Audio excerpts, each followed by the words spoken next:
আসসালামু আলাইকুম। চিকেনে একঘেয়েমি এসে গেলে এই রেসিপিটি অবশ্যই আপনারা ট্রাই করতে পারেন। এই রেসিপি করে আমি মহা বিপদের মধ্যে আছি, কারণ হচ্ছে বাচ্চারা সহ তাদের বাবা এই টেস্টেরই চিকেন খেতে চায়। তো দেখতে পাচ্ছেন এখানে আছে 1 কেজি 400 গ্রামের মতো চিকেন। দিয়ে দিচ্ছি লবণ এবং হলুদের গুঁড়ো। দিয়ে দেওয়ার পর খুব ভালো করে মাখিয়ে নিচ্ছি। এইখানে চিকেন কিন্তু অনেকটাই ড্রাই, তাই জন্য আমি 3 থেকে 4 টেবিল চামচ পরিমাণে তেল ইউজ করেছি। তাতে করে আমাদের মাখাতে কিন্তু অনেক সুবিধা হবে। খুব ভালো করে মাখিয়ে নেওয়া হয়ে গেলে আমরা এগুলোকে ফ্রাই করে নিচ্ছি।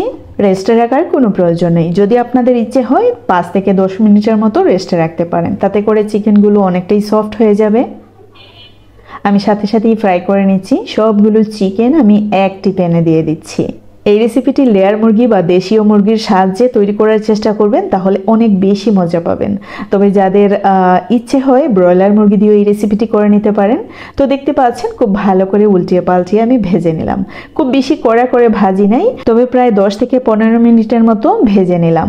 চুলার আগুন একদমই লো ফ্লেমেতে ছিল, আপনারা দেখে নিশ্চয়ই বুঝতে পারছেন। সবগুলো চিকেন উঠিয়ে ওই প্যানে আমরা তরকারিটা বসিয়ে দিচ্ছি। দিয়ে দিচ্ছি তেজপাতা, প্রায় 3 টুকরো দারচিনি, এলাচ দিয়ে দিচ্ছি 7 থেকে 8টি, আর দিয়ে দিলাম লং এবং লবঙ্গ। এগুলোকে প্রায় 30 সেকেন্ডের মতো ভেজে নিচ্ছি। যেহেতু তেল অনেকটাই গরম আছে, 30 সেকেন্ডেই কিন্তু সুন্দর একটি ফ্লেভার বের হবে। তারপরেই 1 কাপ পরিমাণে পেঁয়াজ কুচি দিয়ে দিলাম। এই রেসিপিটি পেঁয়াজ কুচি দিয়ে অনেক বেশি মজার হয়, তাই জন্য আমি সাজেস্ট করব এই রেসিপিতে পেঁয়াজ কুচি ইউজ করার। 1 টেবিল চামচ পরিমাণে রসুনের পেস্ট দিয়ে দিলাম, আর 1 টেবিল চামচ পরিমাণে আদা পেস্ট। এখন একটু সময় নিয়ে আদা রসুন পেঁয়াজটাকে খুব ভালো করে কষিয়ে নিতে হবে, যাতে করে কাঁচা গন্ধটা চলে যায়।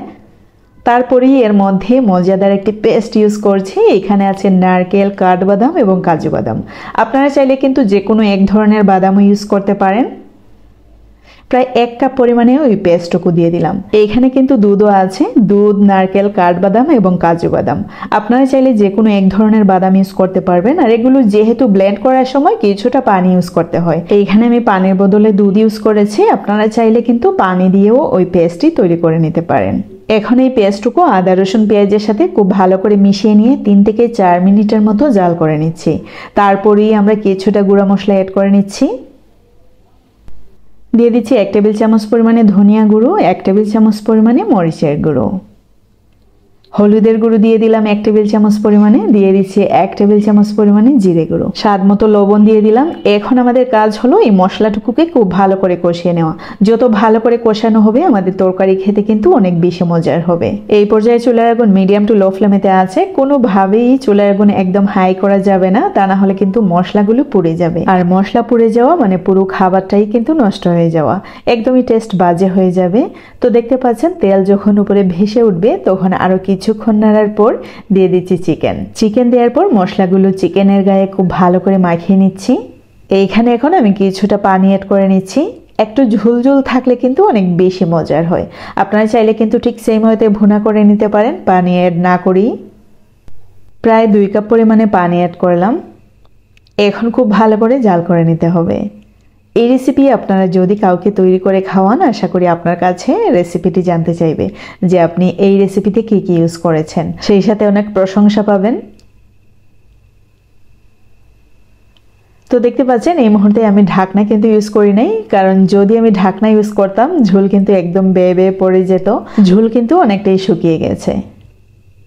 আমি কিন্তু চুলার আগুন মিডিয়াম টু লো ফ্লেমেতে রেখেই রান্না করছি, যাতে করে মুরগির মাংসটা পারফেক্টলি সেদ্ধ হয়। সেই ক্ষেত্রে ব্রয়লার মুরগি দিয়ে যদি এই রেসিপিটি করেন, আশা করি এর চেয়ে একটু কম সময় নেবে। তো দেখতে পাচ্ছেন আমি কিন্তু চুলার আগুন অলরেডি অফ করে দিয়েছি আর সার্ভ করে নিচ্ছি।